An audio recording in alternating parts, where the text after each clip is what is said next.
Hello everyone, my name's Zenitsu and I'm back with another Digimon video. So today I'm going to be going over my BT13 pre-release guide. So this will have a lot of information that's similar to a lot of my other pre-release guide videos, so if you just want some general advice and information and kind of review and look at the set on your own, by all means do so. I do also have a set review where you could see the general breakdown on what the set is trying to do by each of the different colors and archetypes. But each set with the sealed and limited environment does behave slightly different than normal Digimon, and each set being, well, different from the last means that we have to reassess and reevaluate what we want to look forward to and what we want to try to pick and prioritize when it comes to the limited environment for pre-releases. So as far as pre-releases go, we have a couple of things that we have to keep in mind with the sealed format. So when you're going into the sealed format, you're going to be given 6 packs from a booster box, and you're supposed to build a 40 card deck out of it. Players can ignore color requirements when it comes to Digivolution, but you still have to keep in mind its level when you're Digivolving. But they still have to make sure that they remember and use the color requirements when utilizing options and specific Digimon effects. Then you also can ignore Digivolution color requirements when it comes to DNA Digivolution. On top of that, during the breeding phase, if you don't have a Digitama, then you could raise a level 3 Digimon. You won't be able to get any card draw off of it, but the fact that you don't need an egg in your raising area just helps make the game a little bit more playable, as the big differences when it comes to sealed versus normal Digimon. And then with pre-releases, the fun of it is not only just experimenting with a lot of the cards early, but it's also to try to get some nice special promos. So this time, the participation prize is going to be the promo Espimon, which is already a pretty decent Digimon. This is the only way to get Espimon. Then you're also going to get a pre-release pack, which is going to have 1 stamped uncommon and 1 stamped rare, and they're both going to be in foil. You usually can use the pre-release cards because they are in the set, and the promo card is up in the air and up to your LGS if you actually are able to use it. And then the winner card is going to be the BT8 Psychmon, which is a really good rookie floodgate to try to stop some of the opponent's actions and is a pretty meta-defining card. So when it comes to the pricing for this pre-release, I actually think it's really good and super enticing to want to play multiple pre-releases. And then there's some other things that you should know when going into pre-releases. So we already know that we're going to be given 6 packs, but we already know what the box pull rate is, and these packs are pulled from a box. So the cards that you want to look at and prioritize when you're doing your research going into a pre-release is going to be the rares and below, because those are the cards you're most likely to see more often than not. We already know that the average box contains 7 SRs and 2 hits, a hit being an alt art or a secret rare. And out of your average 6 packs, you're likely to see anywhere from 1 to 3 SRs on average. Then some other things to keep in mind is booster box ratios when it comes to the rares and below, because we also kind of can infer that information as well. So in a general booster box, you're looking at 3 to 4 copies of any given common, 2 to 3 copies of any given uncommon, and 1 to 2 copies of any given rare. So you will have a decent chance on some repeating cards, which could help with your deck's consistency in terms of looking at cards you're trying to use. Then we do have some general deck building tips when it comes to a 40 card deck. So usually you want to try to have a good curve, so that way you could try to make your plays as efficient and consistent as you possibly can. So when it comes to the level 2s, you're just going to use whatever level 2s that you actually have. Then when it comes to the level 3s, you're going to want to try to hit around the 12 mark. The level 4s, you want to try to hit around the 10 mark. The level 5s, you want to hit around the 7 mark. The level 6s, you're wanting to hit around the 5 mark. And then you have 6 spaces for various other cards that could be between Tamers, options, or just more Digimon to help flesh out some of the ratios. This is only in the terms of just building a general stack-based deck, and you have to evaluate each set if you want to try to approach deck building this way, or if you want to try to deck build in some alternative ways, like utilizing Mega Zoo or Rookie Rush as just some different ways that you could approach building your deck. And there are different strategies that you have to keep in mind when building your deck to support those. And that's all if your pool even supports that style of deck to begin with. So that's another thing you have to keep in mind, is a lot of this is just determined on your pool of cards and what you're able to build and use. This is just used as a nice little average to go by, but it is by no means the rule or final word on how you should approach deck building. And then when it comes to card analysis, because you are going to be having a whole pool of cards that you're going to be working with, and you are going to have some leftover cards that will end up being your sideboard, you have to kind of pick and choose and evaluate what cards you want to run and think, why are you running them in the first place?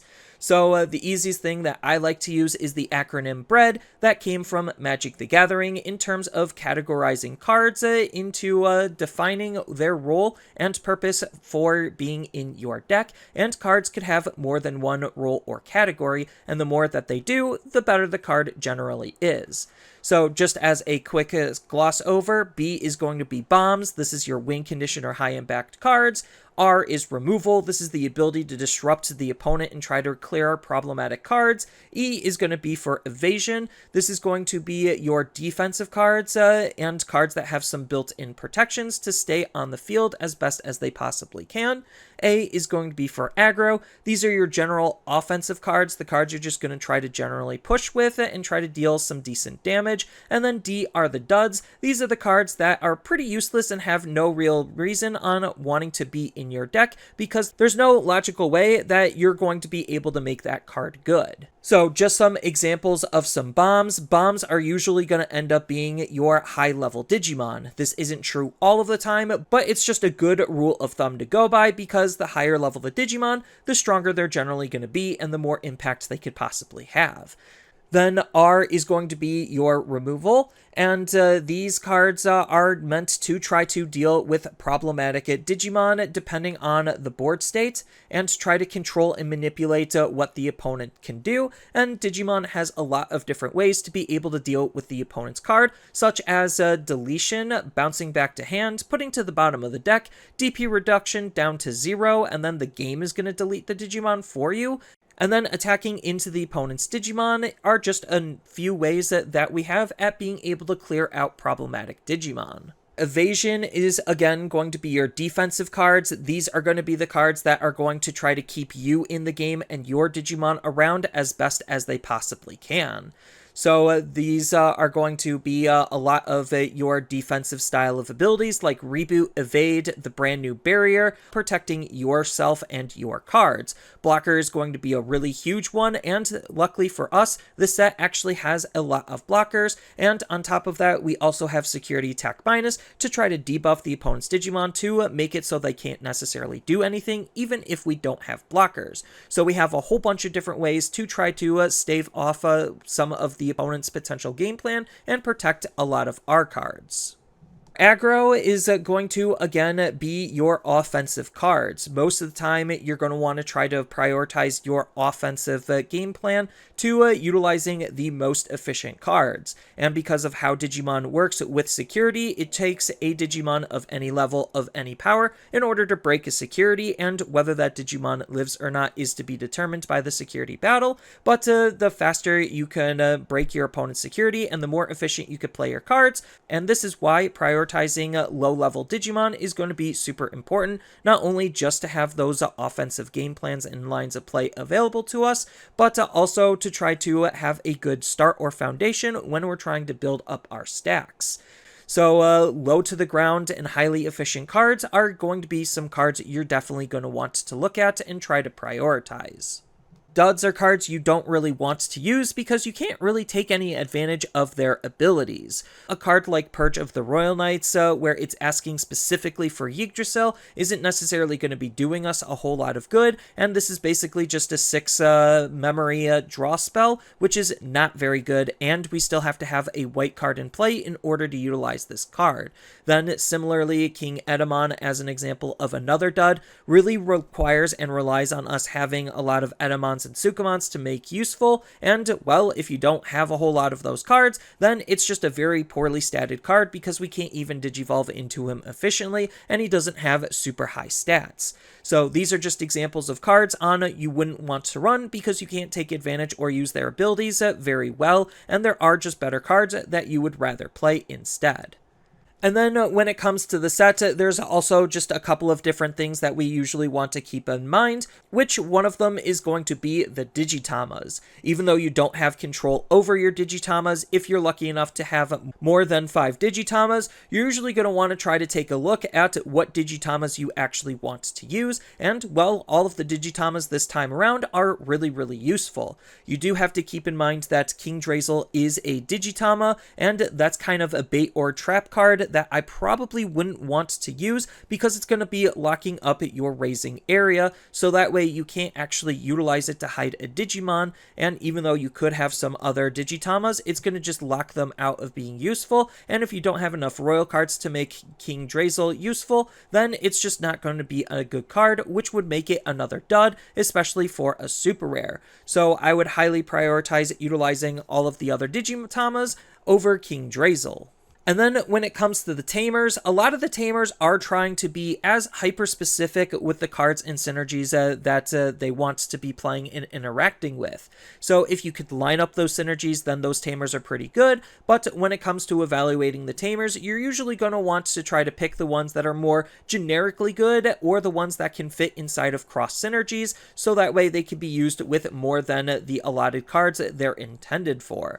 So with this set specifically, Royal Knights are going to be your friend. You want to play with them, and they're really good standalone cards, having multiple different ways on how we could utilize them because they have both when digivolving and on play effects most of the time. The Chessmon cards are also going to be really good cards you want to try to look at because they give and have some generically good abilities, like having the ability to give reboot and have the ability to just be a blocker, while most of them have an on-delete ability to replace themselves, and all of those cards are in the lower rarities, so the more Chessmons that you're going to be running in your deck, probably the better your deck is looking to be. Then this set has, as I mentioned before, a lot of really good defensive tools, and you want to make sure you could try to take advantage of them.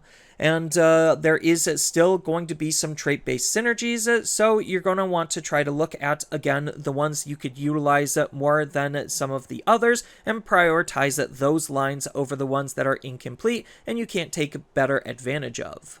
And then as far as some other general meta tips, when it comes to how pre-releases generally play, usually there's about 2 main metas in terms of how you want to approach pre-releases. Usually a pre-release meta is either going to be a rookie rush meta or a stack-based meta.